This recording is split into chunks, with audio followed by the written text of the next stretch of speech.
Uyo, 70 My dah ada tinted. Aku baru tahu 70 My sekarang dah start buat tinted sendiri. Selama ni kita kenal 70 My dengan dashcam je kan. Sekali sekarang tinted pun diorang dah buat. Actually, aku rasa bagus juga. Sebab 70 My memang dah biasa dengan keadaan dashcam dalam kereta yang hari-hari kena panas. So, diorang tahu pentingnya heat rejection and compatibility dengan dashcam. Aku datang sini pun sebenarnya sebab bini aku ni duk bising-bising. Kereta ni kalau tengah hari memang panas gila weh. Baru masuk kereta bahang dia memang boleh tahan. So, aku terus decide nak buat tinted. Tapi kali ni aku buat yang paling gelap terus tau. Dekat sini korang tengok ni ada 3 jenis tau. Essential, Pro dengan Ultra.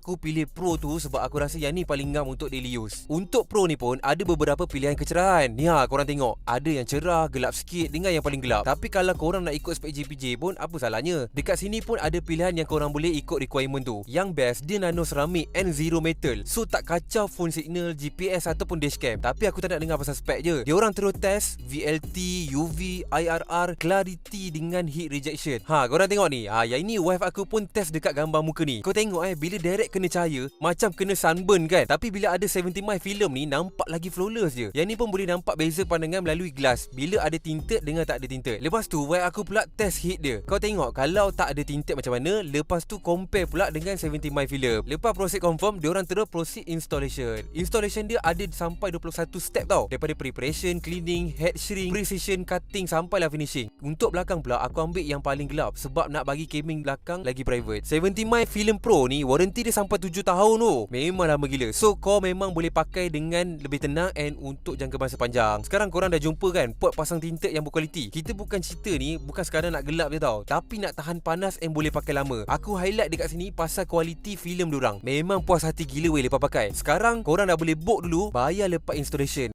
Okey lah, bye bye.